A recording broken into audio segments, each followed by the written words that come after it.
It is a fun Friday episode of Locked On Boston Bruins where we're going to look at the top hockey movies of all time, discuss where Happy Gilmore fits into that list, if it is indeed a hockey movie, and do a quick preview of Happy Gilmore 2.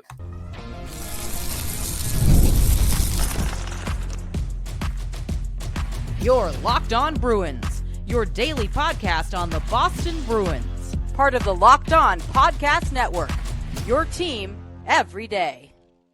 What is up, Bruins fans, and welcome back to the Locked On Boston Bruins podcast. I'm your host, Ian McLaren, and this is a daily show where we discuss all things Spoked Beat.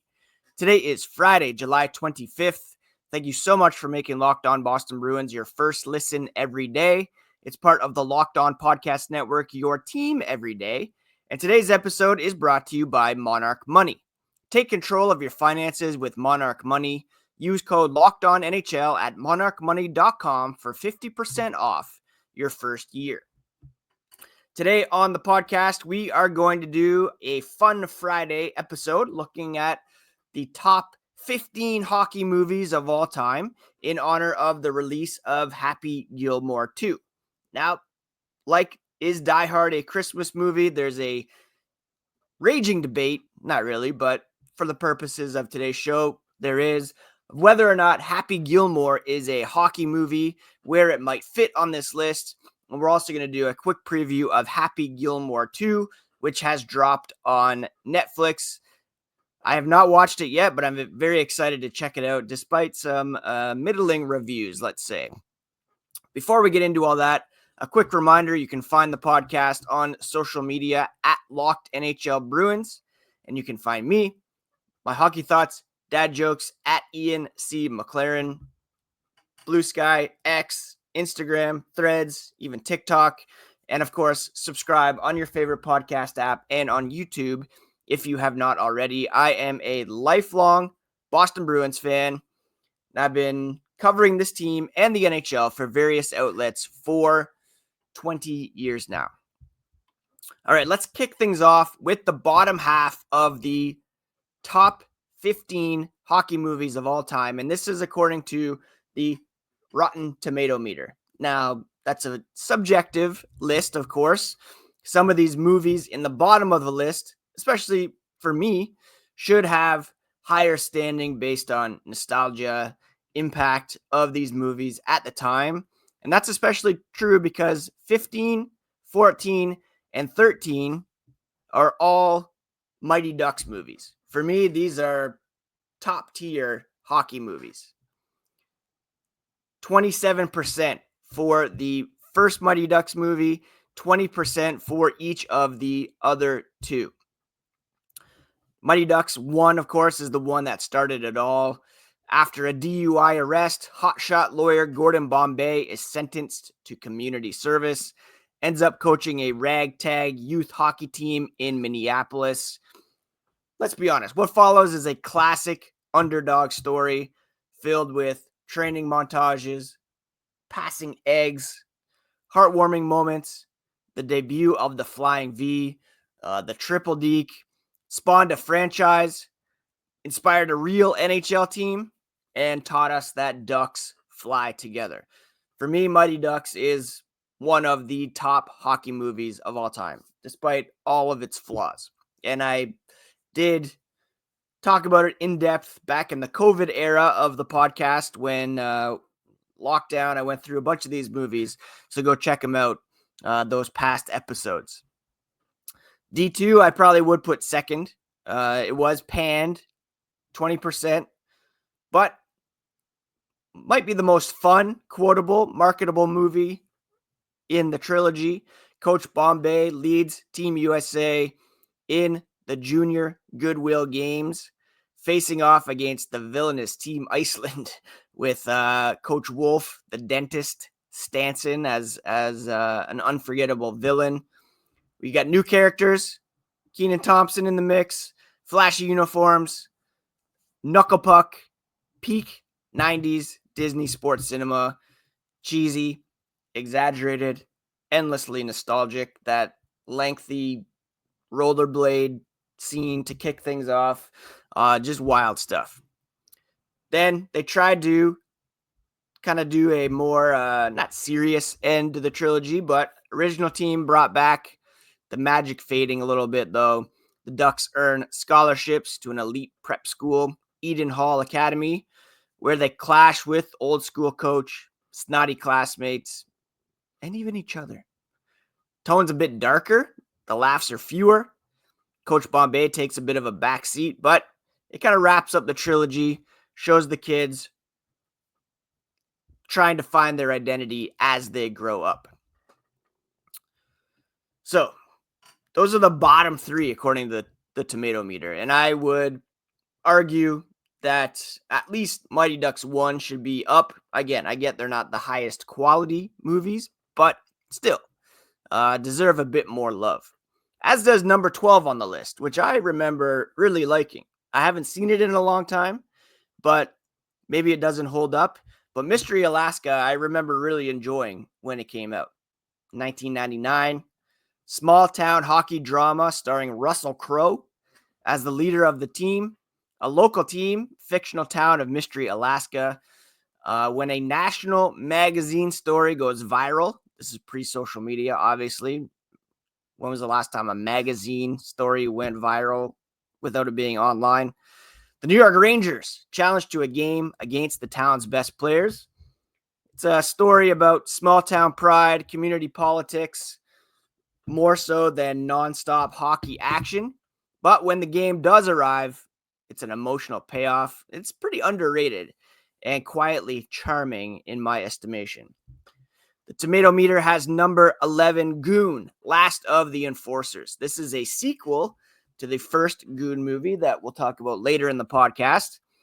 Doug Glatt, portrayed by Sean William Scott, otherwise known as Stifler. He's back, bloodied, battered, still full of heart. He's struggling with retirement, injuries, and a modern shift away from fighting and hockey. There's a players' strike that throws everything into chaos in that movie as well. This one's directed by Jay Baruchel, giving it a bit of a rougher edge.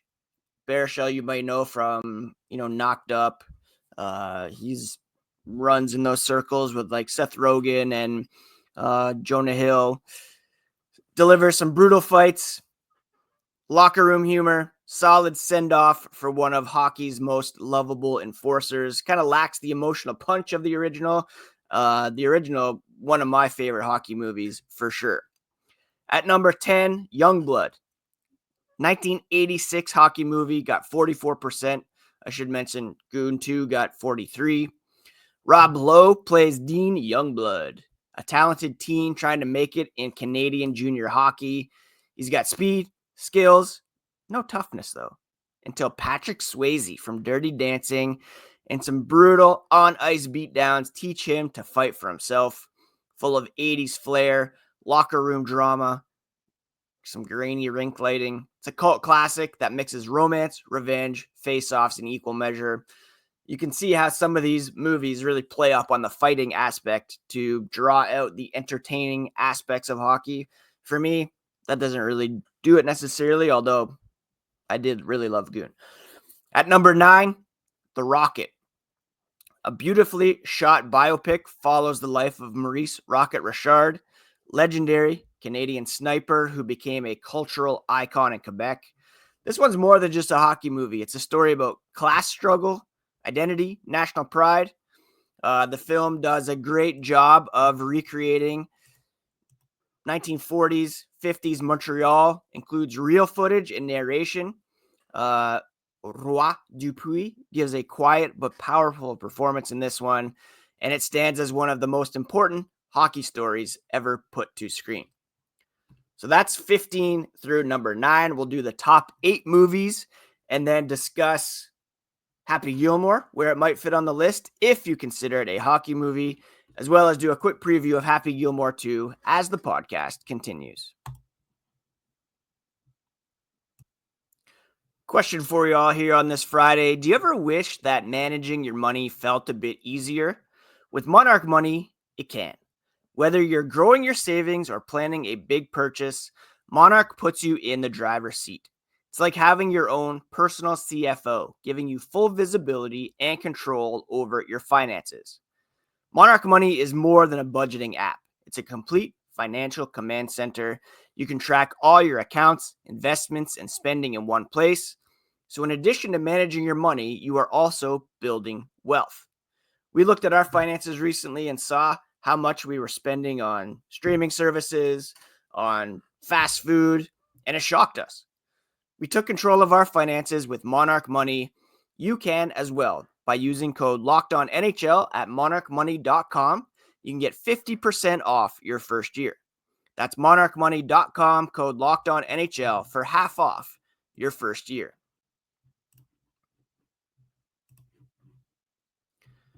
Thanks again for making Locked On Boston Bruins part of your daily routine. It's free and available on your favorite podcast app and on YouTube.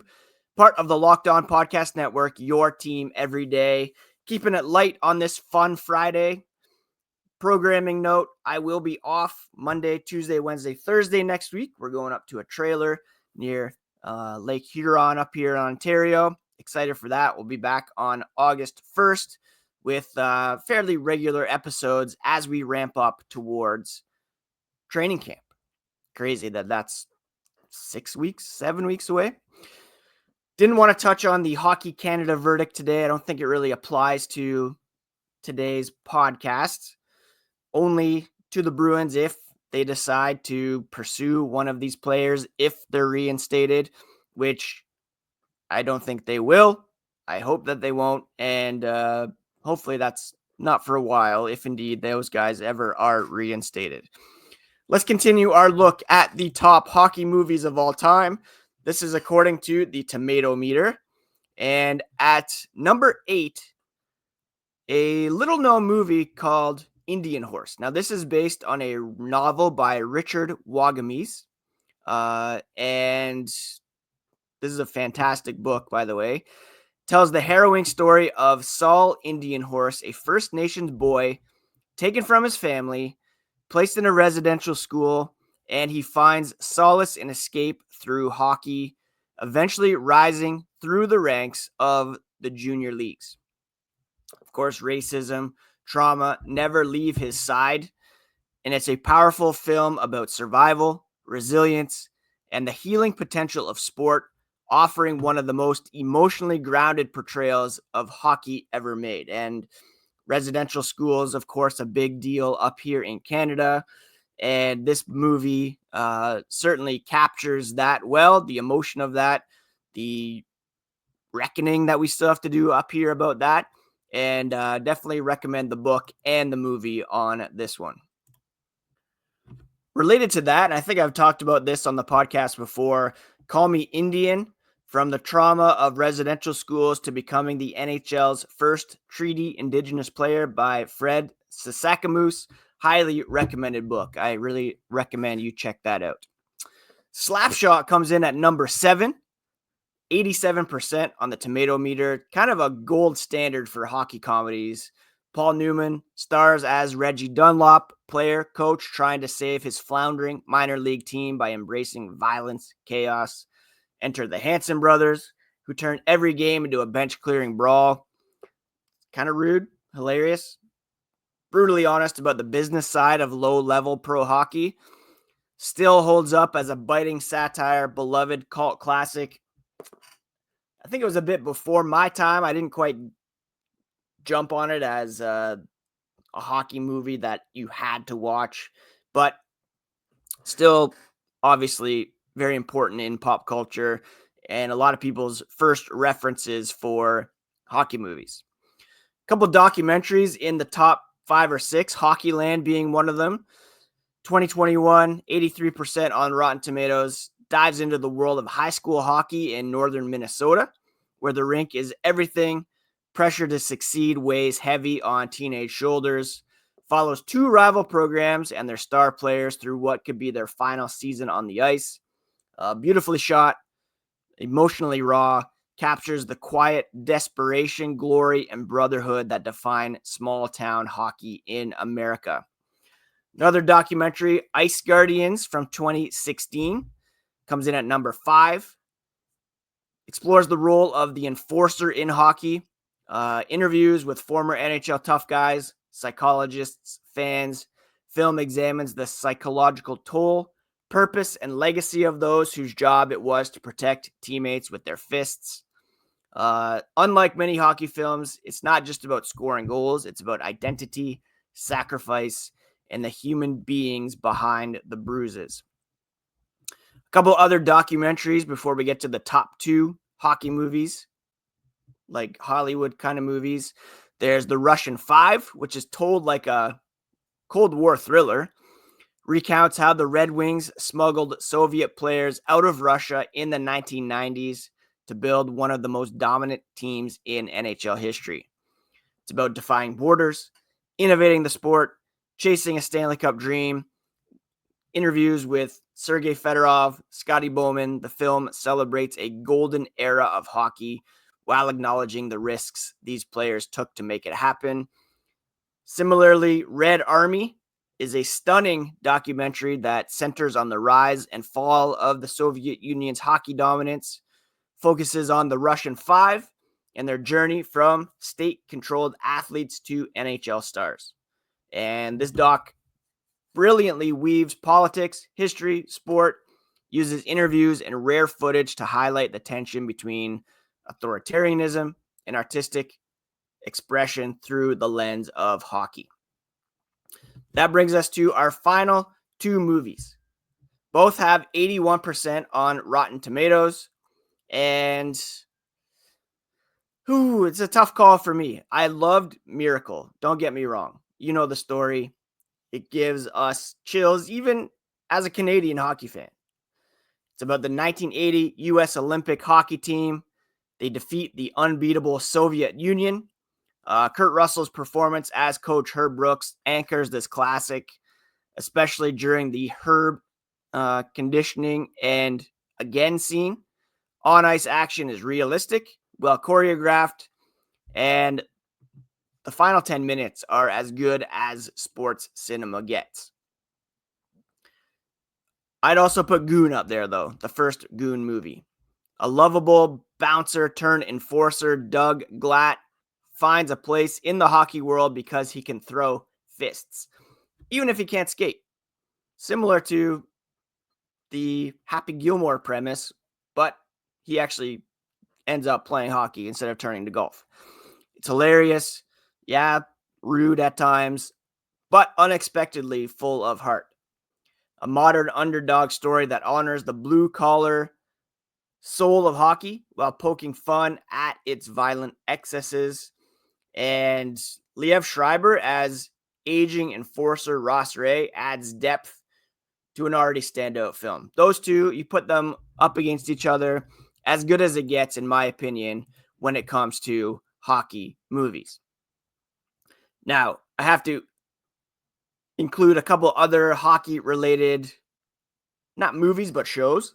Shoresy, of course, currently rolling out up here on Crave. I'm not sure where it's available in America. I think Hulu, perhaps.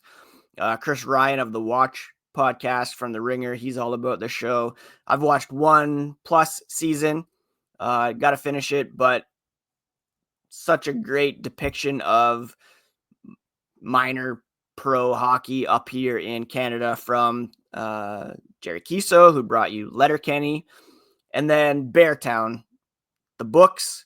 There's 3 books in the series, especially relevant in terms of the Hockey Canada trial, the London Five, as they're called.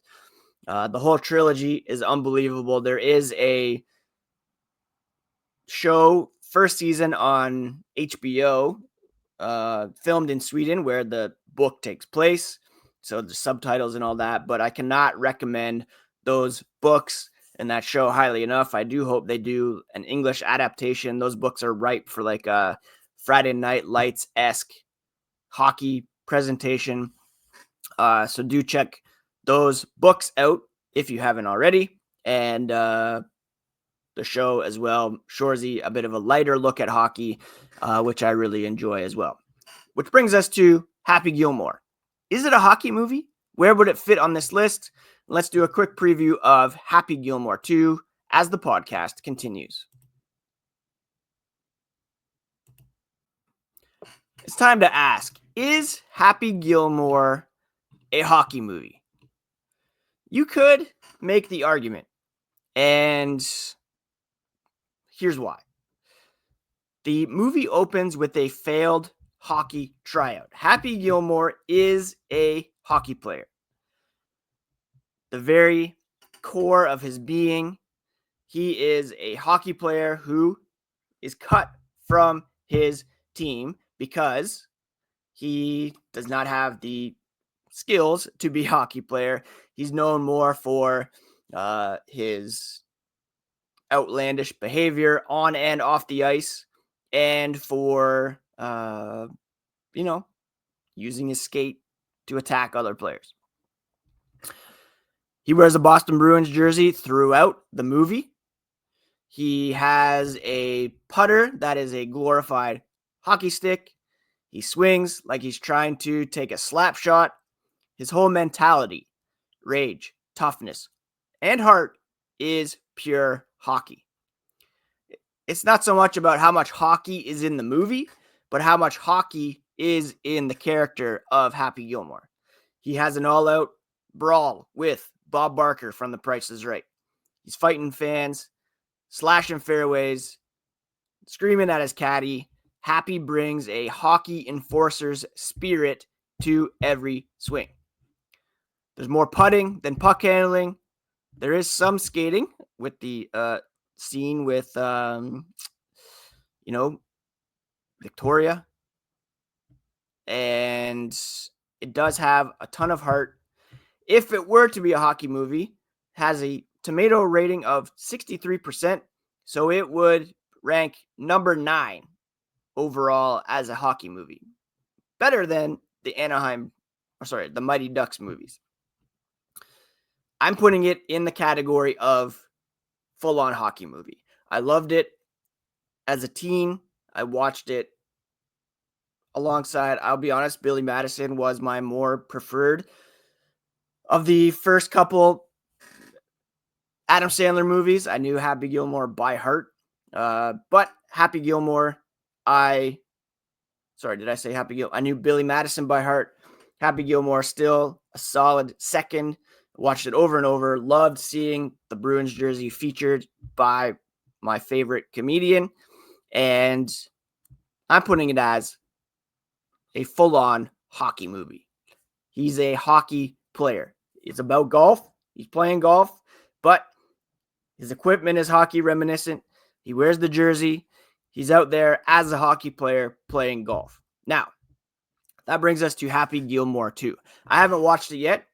Nearly 30 years after the original, it has arrived on Netflix, and the early reactions are everything you'd expect from an Adam Sandler sequel.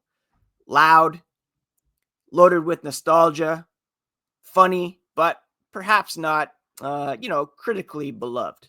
Variety calls it a happy orgy of raucously well-executed Adam Sandler fan service, a true revival of Sandler's Jerry Lewis meets rock and roll rage, Jerry Lewis meets hockey rage.